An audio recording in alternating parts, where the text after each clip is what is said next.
غازیوں کے گھوڑے، یہ غازیوں کے مرکز، یہ مجاہدی کے ہمدم، یہ ان کا حسن منصب، مصحف میں جن کے بارے بسم اللہ الرحمن الرحیم۔ اللہم صلی علی محمد وعلی آل محمد کما صلیت علی ابراہیم وعلی آل ابراہیم انک حمید مجید۔ السلام علیکم ورحمۃ اللہ وبرکاتہ۔ میرا آج کا ٹاپک چھوٹا سا موضوع، بالکل مختصر۔ اسپین کی میوزیم میں ایک پورٹریٹ رکھی ہوئی ہے، اس پورٹریٹ میں جنماز پہ ایک مسلمان سجدہ کر رہا ہے اور ساتھ میں قرآن پاک بھی پڑھا ہوا ہے۔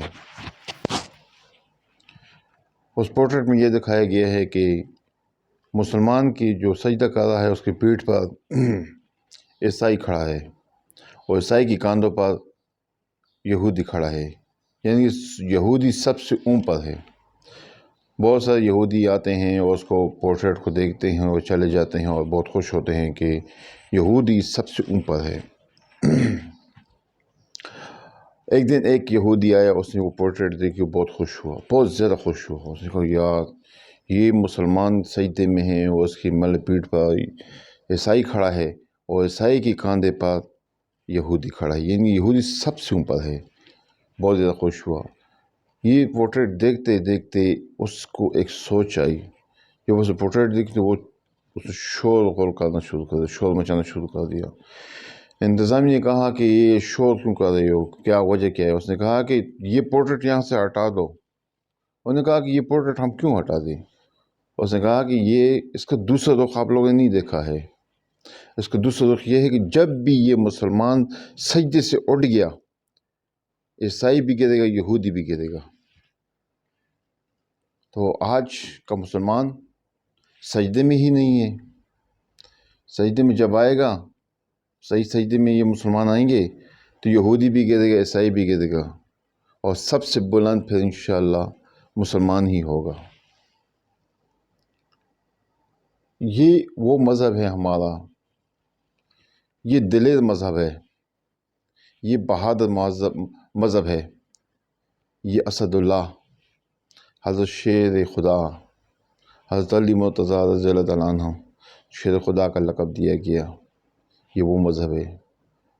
ایک دن حضرت علی رضی اللہ عنہ بیٹھے ہوئے تھے تو اخروٹ توڑ رہے تھے، تو اخروٹ توڑ نہیں سکتے تھے۔ ایک شخص حضرت علی رضی اللہ عنہ کے ملنے کے لیے آیا، وہ یہ دیکھ رہا تھا کہ اتنا ضعیف ہے، یہ اخروٹ نہیں توڑ سکتا۔ تو یہ جنگ کیسے کرے گا اور اس نے خیبر کا قلعہ کیسے فتح کیا؟ حضرت علی رضی اللہ عنہ نے فرمایا بھتیجے ادھر آؤ، یہ سوچ رہے ہو نا کہ اس نے تو خیبر کا قلعہ فتح کیا ہے اور یہ تو اخروٹ نہیں توڑ سکتا، تو یہ بات صحیح ہے۔ اخروٹ توڑنا میری ایک جسمانی قوت کی دلیل ہے، لیکن قلعہ جو توڑتا ہوں یا قلعہ میں نے فتح کیا ہے یا جنگ میں جیتا ہوں، وہ ایمان کی قوت سے ہوتا ہے۔ آج بھی انشاءاللہ ایمان کی قوت سے کوئی بھی جگہ کہہ دو، کوئی بھی محاذ کہہ دو، مجھ سے فتح کرنے کے لیے تیار ہو انشاءاللہ۔ نصر اللہ والفتح قریب۔ آج مسلمانوں کو متحد ہونے کی ضرورت ہے، اتفاق کی ضرورت ہے، لیکن افسوس فلسطین میں کیا ہو رہا ہے؟ ہمارے قرآن کیا کہتے ہیں؟ ہم نیوٹرل ہیں۔ مسلمان کبھی نیوٹرل رہ سکتا ہے مسلمان کے بارے میں؟ کافرین کی مثال تو جھاگ کیسی ہے، جھاگ کیسی، جھاگ جب ہوا آتی ہے یا ان پر پانی گرتا ہے وہ جھاگ بیٹھ جاتی ہے۔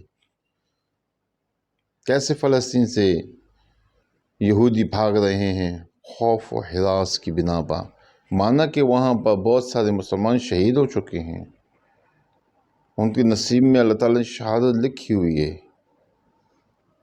حضرت خالد بن ولید رضی اللہ تعالیٰ عنہ سیف اللہ، یعنی کہ اللہ کی تلوار، اس کے جسم کا ایک ایسا حصہ بھی، کوئی ایسا حصہ نہیں تھا جہاں پر تلوار کا نشان نہ ہو، زخم کا نشان نہ ہو۔ شہادت مانگتے تھے اللہ تعالیٰ سے، اللہ تعالیٰ نے شہادت نہیں دی۔ وجہ صرف اتنی ہے کہ اس کا نام تھا، لقب تھا سیف اللہ، اللہ کی تلوار۔ جب وہ شہید ہو جاتے تو اس کا مطلب یہ کہ اللہ تعالیٰ کی تلوار ٹوٹ گئی ہے۔ اللہ تعالیٰ کی تلوار کبھی نہیں ٹوٹتی، یعنی کہ وہ شہید ہو کر نہیں مرے، وہ غازی ہو کر مرے۔ غازی کے لیے بھی جنت ہے اور شہید کے لیے بھی جنت ہے۔ آج خالد بن ولید کے جو کارنامے تاریخ میں بھرے پڑے ہوئے ہیں، ان کو ہٹانے کی کوشش کی جا رہی ہے اغیار کے ساتھ سازش کر کے۔ یہ یہود و نصارہ اور عیسائیوں کی سازش سے مل کر، لیکن وہ مسلمان کی کمزوری کو جانتے ہیں۔ مسلمان کی کمزوری ہے پیسہ۔ پیسے پر وہ اپنا ایمان بھی بیچتے ہیں، سب کچھ بیچتے ہیں۔ ان کے پاس پیسہ ہے، ایمان نہیں ہے۔ وہ ایمان خریدتے ہیں، پیسے سے خریدتے ہیں، اور ہم لوگ بھی چند ٹکوں کے لیے بکنے کو تیار ہیں۔ لگاؤ بولی میں بکنے آیا، یہ ہم لوگ کی بولیاں لگ رہی ہیں۔ یہ جب انسان کے ہاتھ سے پیسہ چلا جائے تو غریب ہو جاتا ہے، لیکن پھر انسان کے اگر دل سے دنیا نکل جائے تو وہ ولی اللہ بن جاتا ہے۔ آج ہمیں ولی اللہ بننے کی ضرورت ہے کہ ہم ولی اللہ بنیں، لیکن وہ کہتے ہیں کہ کس کو کہہ رہے ہو؟ یہ جو داتا دربار، قلندر شہباز قلندر، حضرت حاجی بہادر صاحب کوہاٹ میں، پیر بخاری صاحب، پیر مستن شاہ بابا، یہ کون تھے؟ یہ بھی انسان تھے۔ انہوں نے کیا؟ انہوں نے تقوی اختیار کیا، انہوں نے دنیا سے کنارہ کشی اختیار کی۔ آج ہم دوسرے کے گلے کاٹ رہے ہیں، پاؤں کھینچ رہے ہیں کہ نہیں یہ کیوں آگے ہیں، میں کیوں آگے نہیں ہوں۔ اور اللہ کے بندے، وہ جو آگے ہے تو اس کو اللہ تعالیٰ نے اس کے نصیب پر دیا ہے، تمہارے نصیب پر نہیں دیا ہوا ہے۔ کہ تم کہتے ہو کہ یہ کل کائنات صرف ایک شخص کے لیے نہیں بنی ہے، ایک انسان کے لیے نہیں بنی ہے۔ یہ اللہ تعالیٰ نے جس کی خاطر یہ کل کائنات بنائی ہے، ہم لوگ عیش کر رہے ہیں، وہ تو نبی علیہ السلام تھے۔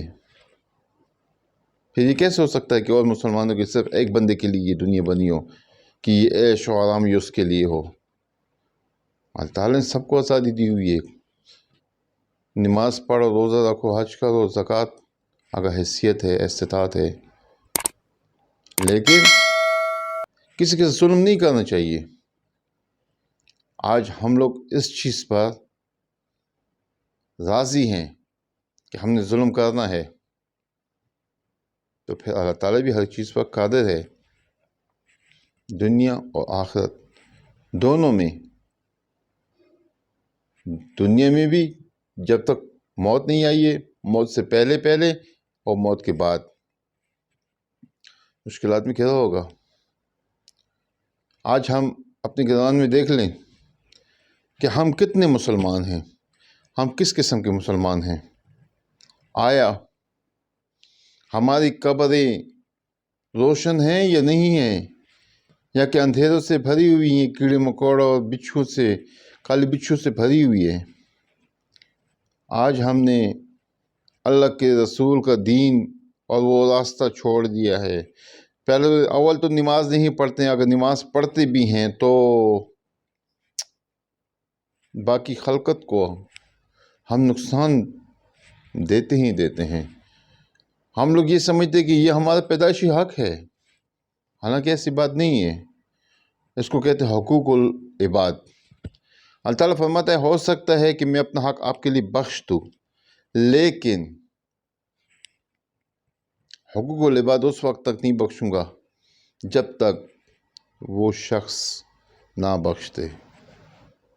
آج ہمیں اپنے گردان میں دیکھنا ہے، جھانکنا ہے کہ ہم کتنا حقوق اللہ ادا کر رہے ہیں، اور کس قدر حقوق العباد میں سے بے نیاز ہیں، یا حقوق العباد ہم ادا کر رہے ہیں۔ یہ چھوٹی سی بات. یا ربی سلم وسلم، یا ربی سلم وسلم، یا ربی.